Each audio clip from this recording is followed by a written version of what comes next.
بھاگ نکلے اور یہاں آ پہنچے۔ یہ بات تب کی ہے جب یہاں دور دور تک ویرانہ تھا، نہ آدم نہ آدم کی ذات۔ ہم کو یہ جگہ ٹھیک لگی اور ہم یہاں اپنی چھوٹی سی دنیا بسا کر رہنے لگے، لیکن قسمت کو شاید کچھ اور ہی منظور تھا۔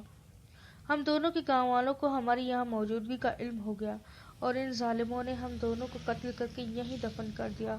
تب سے آج تک میری روح یہاں بھٹک رہی ہے۔ اس کی کہانی سن کر مجھے بہت دکھ ہوا اور میں نے اس سے پوچھا کہ تمہاری نجات کا کیا ذریعہ ہے؟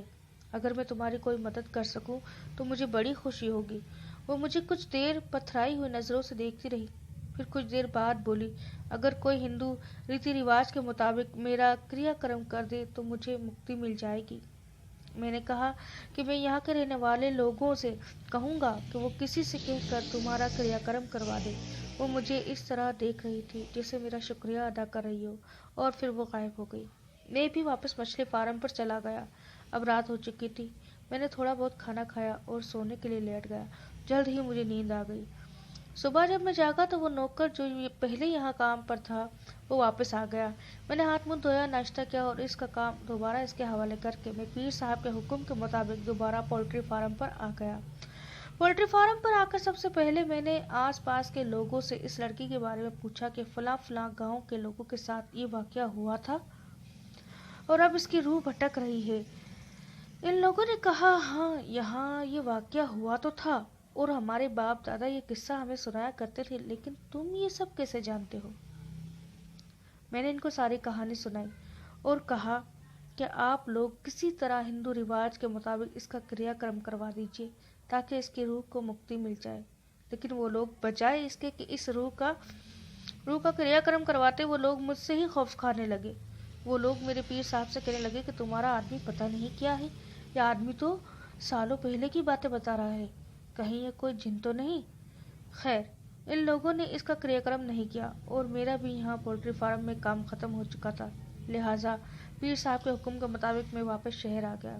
کچھ ٹائم بعد وہ جنات کا سردار میرے گھر تشریف لائے اور مجھے باقاعدہ شادی میں آنے کی دعوت دی۔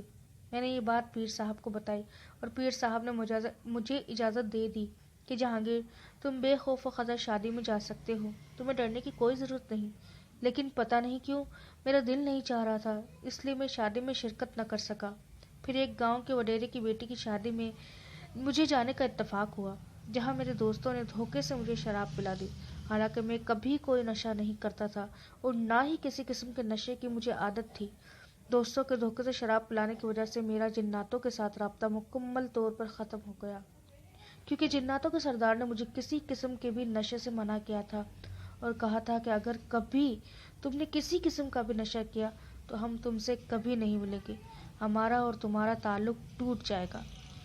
میں آج بھی پیر صاحب کی خدمت میں حاضر ہوتا ہوں اور آج بھی لوگوں کے اسی طرح کام کرتا ہوں، لیکن اب میرا جناتوں سے رابطہ مکمل ختم ہو گیا ہے۔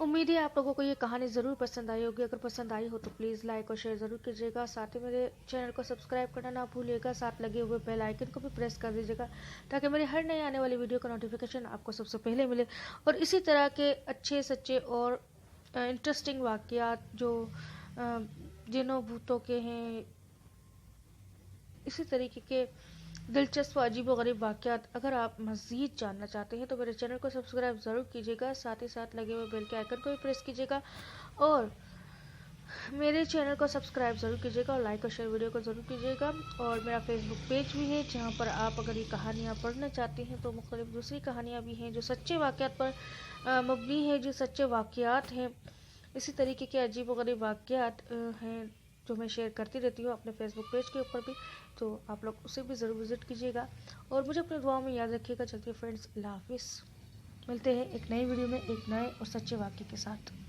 تب تک کے لیے اللہ حافظ۔